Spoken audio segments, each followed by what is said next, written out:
प्रेरितों के कामों का वर्णन। अध्याय 1।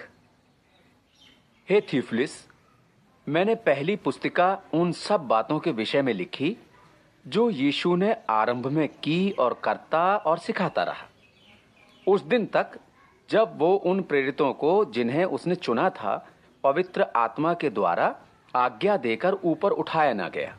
उसने दुख उठाने के बाद बहुत से पक्के प्रमाणों से अपने आप को उन्हें जीवित दिखाया और 40 दिन तक वो उन्हें दिखाई देता रहा और परमेश्वर के राज्य की बातें करता रहा और उनसे मिलकर उन्हें आज्ञा दी कि यरूशलेम को न छोड़ो, परंतु पिता की उस प्रतिज्ञा के पूरे होने की बाट जोहते रहो जिसकी चर्चा तुम मुझसे सुन चुके हो।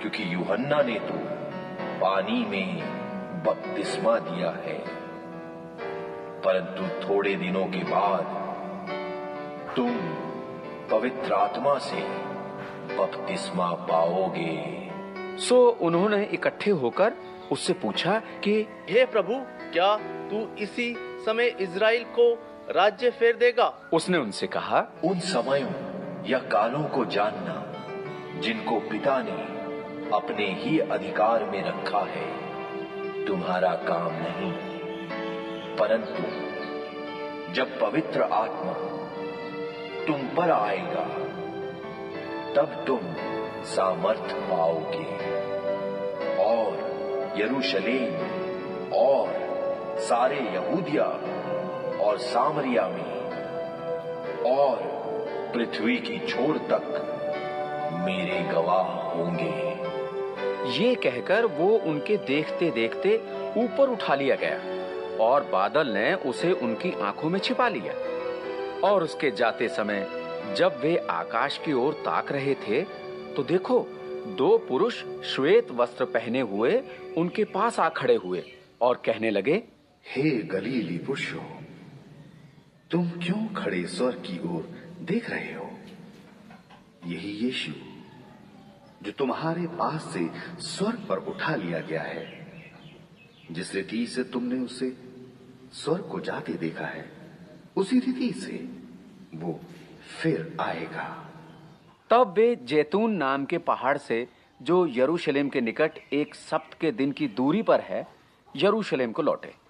जब वहां पहुंचे तो वे उस अटारी पर गए जहां पतरस और यूहन्ना, याकूब और अंद्रियास, फिलिपुस और थोमा, बरतुलमाई और मत्ती, हल्फई का पुत्र याकूब, शमौन, जेलोतेस और याकूब का पुत्र यहूदा रहते थे।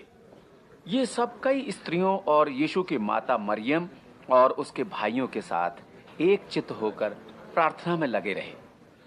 और उन्हीं दिनों में पतरस भाइयों के बीच में, जो 100 व्यक्ति के लगभग इकट्ठे थे, खड़ा होकर कहने लगा, हे भाइयों, अवश्य था कि पवित्र शास्त्र का वो लेख पूरा हो जो पवित्र आत्मा ने दाऊद के मुख से यहूदा के विषय में, जो यीशु को पकड़ने वालों का अगवा था, पहले से कही थी।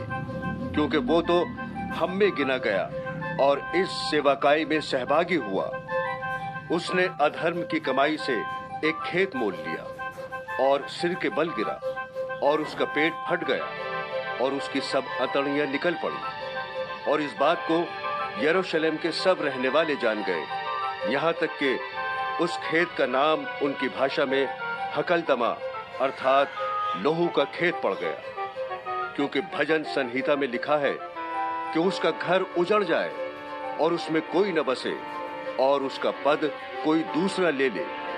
इसलिए जितने दिन तक प्रभु यीशु हमारे साथ आता जाता रहा, अर्थात यूहन्ना के बपतिस्मा से लेकर उसके हमारे पास से उठाए जाने तक जो लोग बराबर हमारे साथ रहे, उचित है कि उनमें से एक व्यक्ति हमारे साथ उसके जी उठने का गवाह हो जाए।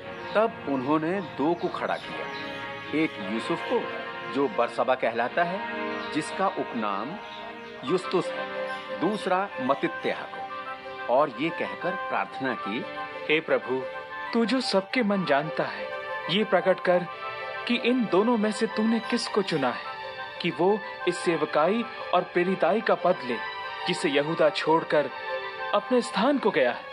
तब उन्होंने उनके बारे में चिट्ठियां डाली और चिट्ठी मत्तित्याह के नाम पर निकली। सो वो उन 11 प्रेरितों के साथ गिना गया।